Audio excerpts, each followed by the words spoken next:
Sir, आज जो press conference ली है आपने, तो क्या कहेंगे आप? अर्थनीति पर जो है बहुत बड़ा बयान दिया है आपने आज। हाँ, मैं यही कह रहा हूँ कि किताब हम जब पढ़ते हैं बजट की, महाराष्ट्र गवर्नमेंट की और सेंट्रल गवर्नमेंट की, कितना पैसा हमारे गवर्नमेंट में आने वाला था और कितना पैसा हम खर्च करने वाले थे, इसमें जितना पैसा हमको पेंशन जो है तो सैलरीज, डिफेंस, जो मूलभूत हमारे आवश्यक जो खर्चे हैं, उन खर्चों को अगर हम देखते हैं तो उतना इनकम न हमारे स्टेट गवर्नमेंट का आ रहा है न हमारे सेंट्रल गवर्नमेंट का आ रहा है, यानी हम माइनस में चल रहे हैं बेतहाशा। इसमें कोई नया कर्जा भी मिलने की कोई गुंजाइश नहीं है, क्योंकि कर्जा मिलता तभी है जब वो कर्जे की परत फेड या रीपेमेंट करने का कोई सिचुएशन दिख रहा है। यहाँ पे देश इतना ज़्यादा अंदर जा चुका है कि यहाँ पे नया कर्जा मिलने का कोई स्कोप बचा नहीं है। स्टेट भी अंदर जा चुका है, नया कर्जा मिलने का स्कोप बचा नहीं है। अब आप बोलेंगे कि इसकी फील्ड पर पे तो कुछ दिख नहीं रहा है, आपको दिखाई नहीं पड़ रहा है। देखिए तो आपको दिख जाएगा। मैं कुछ आपको उदाहरण बताता हूँ। सबसे पहला उदाहरण, देश की मिलिट्री अब हमारे पास परमानेंट नहीं है, टेम्पररी मिलिट्री है, यानी अग्निवीर। 4 साल में बच्चा घर जाता है। जब टेम्पररी मिलिट्री है तो कितना धोखे का मौसम है, देखिए। इसीलिए ब्लास्ट बढ़ रहे हैं, इसीलिए अलग अलग जगह पे बहुत ही खतरनाक हादसे हो रहे हैं। दूसरा मैं आपको उदाहरण बताना चाहूँगा सेंट्रल गवर्नमेंट का, वो है आपका ग्राम पंचायत में आने वाला फाइनेंस कमीशन का पैसा। हर ग्राम पंचायत को अपने साइज़ के हिसाब से विकास कामों के लिए पैसा जो मिला करता था, वो 25-26 इस आर्थिक वर्ष में एक भी रुपया नहीं आया है। साथ में जल जीवन मिशन, जो ग्रामीण भागों में पीने के पानी का मसला, हर घर जल, इसको जो स्कीम बोली जाती थी, हर घर जल, ये जो वाटर सप्लाई की स्कीम होती थी, उसके भी पेमेंट्स आए नहीं हैं। साथ में महाराष्ट्र गवर्नमेंट का अगर आप देखें तो बहुत ही बड़ा उदाहरण मैं आपको पेश करना चाहता हूँ, वो है एमएलए फंड। महाराष्ट्र के किसी भी एमएलए एमएलसी को एक भी रुपया सरकार 25-26 पे नहीं दे पाया है। जो खुद के एमएलए को एमएलए फंड नहीं दे सकता है, वो पब्लिक को क्या दे सकता है? तो 25-26 ये जो साल है, ये साल दिवालिया साल है, और दिवालिया साल में से इन सभी सरकारों को बाहर निकलने के लिए एक ही रास्ता है, वो है जो सरकारी ज़मीनें हमने किराए पे दे रखी हैं, उनसे किराया लेना। जो हाईकोर्ट ने अभी सरकार को, राज्य सरकार को नोटिस में भेजा है, मैं उसमें याचिका करता हूँ, पिटिशनर हूँ, और पूछा है कि क्या आपने सरकारी जो ज़मीनें कंट्रोल ऑडिटर जनरल ने जो ऑडिट रिपोर्ट बनाते हैं सरकार का, उन्होंने जो आइडेंटिफाई किए हैं, उन ज़मीनों का आपने किराया वसूल करने के बारे में कार्रवाई की है क्या? नोटिस हमको निकली है, जिसका 5 तारीख को जनवरी के फिर एक बार उसके ऊपर सुना। तो बहरहाल सबसे इम्पोर्टेंट चीज़ ये है कि एक तो हम अभी दिवालिया हो चुके हैं, और आने वाले 5 तारीख को अगर सरकार इसके बारे में, पैसा जमा करने के बारे में अगर एफिडेविट देती है, तभी हम बच पाएंगे। अगर हमने ऐसा नहीं किया तो वो दिन दूर नहीं है जब हमारे नेता नेपाल के नेताओं के जैसे अंडरपैंट पे घूमते हुए नजर आएंगे। फिर वो चाहे किसी भी पार्टी के हो, चाहे किसी भी पद पे हो, चाहे वो ओवैसी साहब हो, चाहे वो राहुल गांधी हो, चाहे वो ये हमारे प्राइम मिनिस्टर हो, चाहे वो हमारे चीफ मिनिस्टर हो, क्योंकि लोगों को भयंकर इसका दुख का सामना करना पड़ेगा, क्योंकि दिवालिया हालात में सिस्टम कोलैप्स हो जाती है।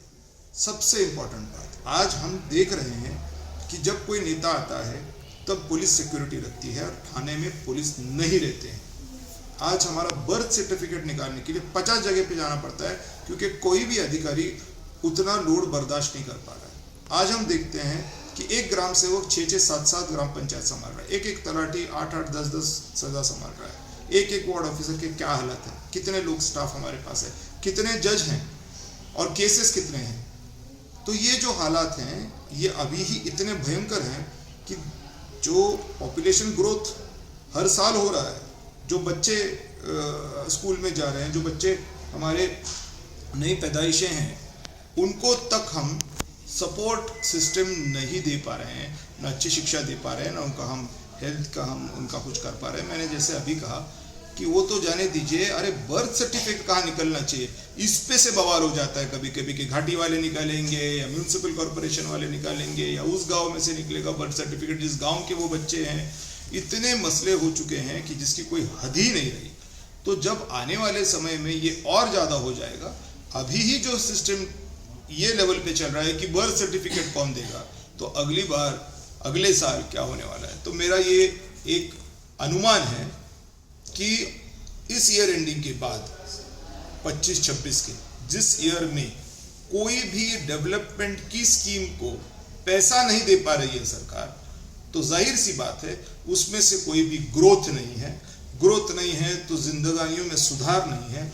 जिंदगानियों में सुधार नहीं है तो जो टैक्सेशन के अंदर लोग कम आएंगे, इसका मतलब कम टैक्स हमारा अगले साल जमा होगा। पहले ही हम दिवालिया हैं, अगले साल और दिवालिया हो जाएंगे, तो ये जितनी बची कुची सिस्टम है वो बची कुची सिस्टम कोलैप्स हो जाएगी। इसके बारे में मैं एक और आपको उदाहरण देना चाहता हूं कि नगर जिले के अंदर ये खेड़ो पाड़े में बड़े पैमाने पे अभी जो बिबट्या नाम का जो शेर रहता है, बिबट्या बोलते हैं उसको, वो मैनिटर बन गए हैं। वो बस्तियों में जा रहे हैं और जो है तो इंसानों पे हमला कर रहे हैं। उनके संदर्भ में कुछ कार्रवाई की गई, कुछ बिबट्या को पकड़ा गया और फॉरेस्ट ने अहिल्या नगर में वो किसी जू में उनको रखा।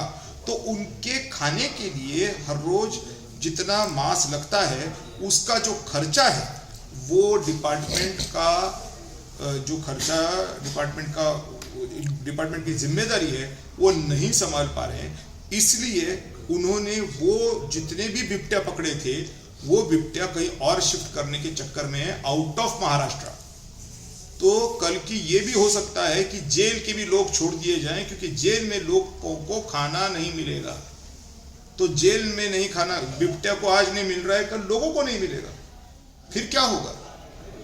दंगल, तमाशे, गलत तरीके के लोग घरों में जाकर के तमाशे करेंगे। ये कोई सिर्फ गुस्सा या कोई सिस्टम कोलैप्स का जो एक प्रकार की जो नेपाल में हमने देखा कि जेनजी, तो जेनजी का जो गुस्सा निकला वो गुस्सा ये नहीं है।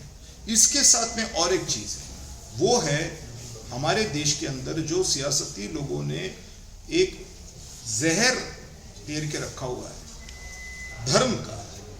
एक्चुअली धर्म का जहर हो ही नहीं सकता है, कोई भी धर्म का जहर कैसे बन सकता है, लेकिन ये इतने कलाकार हैं, इन्होंने धर्म को भी जहरीला बना दिया, इतने बदमाश। तो दोनों तरफ से हम लोग पिट जाएंगे बहुत बुरी तरह से। हमारे सबके सब लोग अपने आप को मार के खत्म हो जाएंगे। हमको चाइना की जरूरत नहीं पड़ेगी, पाकिस्तान की जरूरत नहीं पड़ेगी, अफगानिस्तान की जरूरत नहीं पड़ेगी, अमेरिका की जरूरत नहीं पड़ेगी। हम लोग एक दूसरे को काट के ही खत्म हो जाएंगे। ज्यादा का बचेगा, मरेंगे हम। नहीं, ज़्यादा साहब हमारे मुल्क को, देश को जो है सोने की चिड़िया कहा जाता है, और आप बोल रहे हैं दिवालिया के कगार पर है। इसका सोल्यूशन क्या है फिर? वही मैं आपको बता रहा हूँ कि जो जमीनें सरकारी है, जिनसे किराया नहीं ले जा रहा, जिसका पिटीशन मैंने लगाया हुआ है और जिसका हाईकोर्ट ने नोटिस राज्य सरकार को निकाला है, वो किराया अगर हम जमा करते हैं तो ये इसका सॉल्यूशन मिल जाएगा। क्योंकि जिस किरदार की वो प्रॉपर्टीज है इतनी जबरदस्त है। अब गेटवे ऑफ इंडिया मुंबई में ताजमहल होटल जो है वो कितनी बड़ी जगह है, उसका किराया नहीं ले रहे हैं। JW मैरियट होटल जुहू में सबसे जो शानदार होटल बोलते हैं, फिल्म स्टार वगैरह रहते हैं, वो किराया नहीं दे रहा। कितने बड़े बड़े लोग, शाहरुख खान किराया नहीं दे रहा, कितने बड़े बड़े लोग हैं जो किराया नहीं दे रहे। जिस हिसाब से पॉलिसी बनी है, क्या उस हिसाब से वो किराया दे रहे हैं? क्या वो सही है? क्या इसके बारे में नहीं सोचेंगे तो वो लोग भी तो नहीं बचेंगे ना।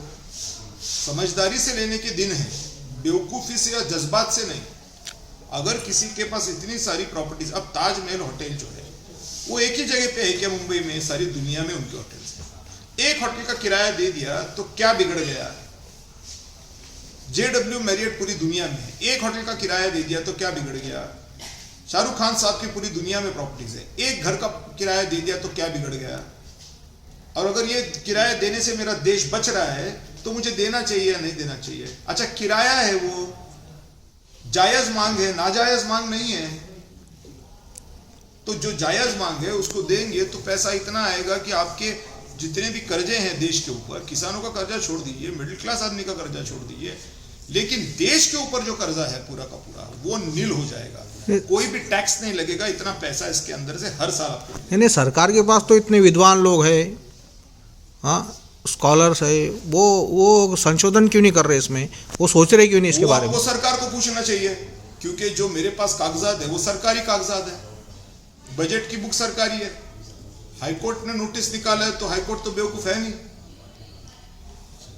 साथ में अभी जो मैं बात कर रहा हूं कि ये प्रॉपर्टीज जो ऑडिटर जनरल ऑफ इंडिया ने केस स्टडीज बोल के रखी हैं, तो ऑडिटर जनरल ऑफ इंडिया का 2013 का जो रिपोर्ट है वो ऑडिटर जनरल ऑफ इंडिया क्या चीज है? जैसा सुप्रीम कोर्ट है वैसा ही ऑडिटर जनरल ऑफ इंडिया है, एक ऑटोनॉमस बॉडी है, स्वायत्त संस्था है, जो प्रेसिडेंट ऑफ इंडिया के अंडर चलती है, जो प्राइम मिनिस्टर के अंडर नहीं चलती।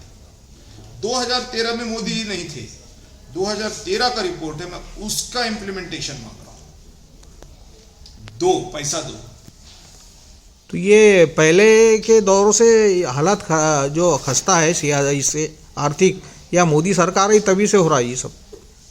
सबसे इंपॉर्टेंट ये है कि ये मॉडल पूरे दुनिया में है कि लोगों से टैक्स लो, कम पड़ गया तो कर्जा लो और वो कर्जे का रीपेमेंट उसी टैक्स से लो।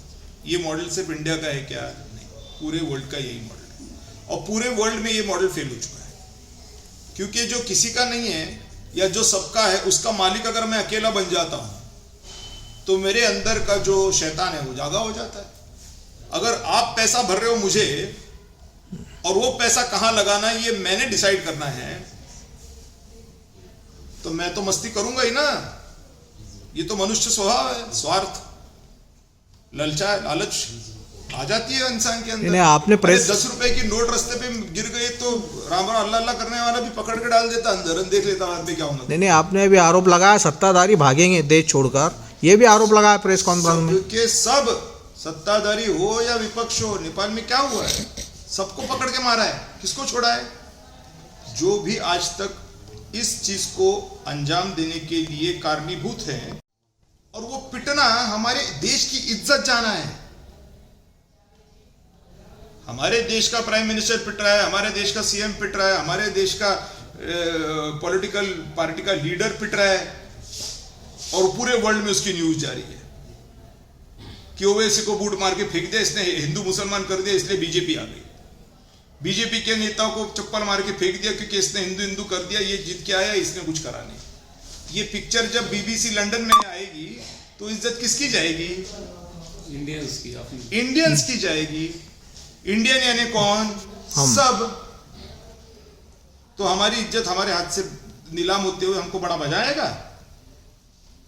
इसके लिए मैं कोशिश कर रहा हूं जानते खेल के, क्योंकि बहुत कम लोगों को यह समझ में आता है कि यह बंदा कर क्या रहा है।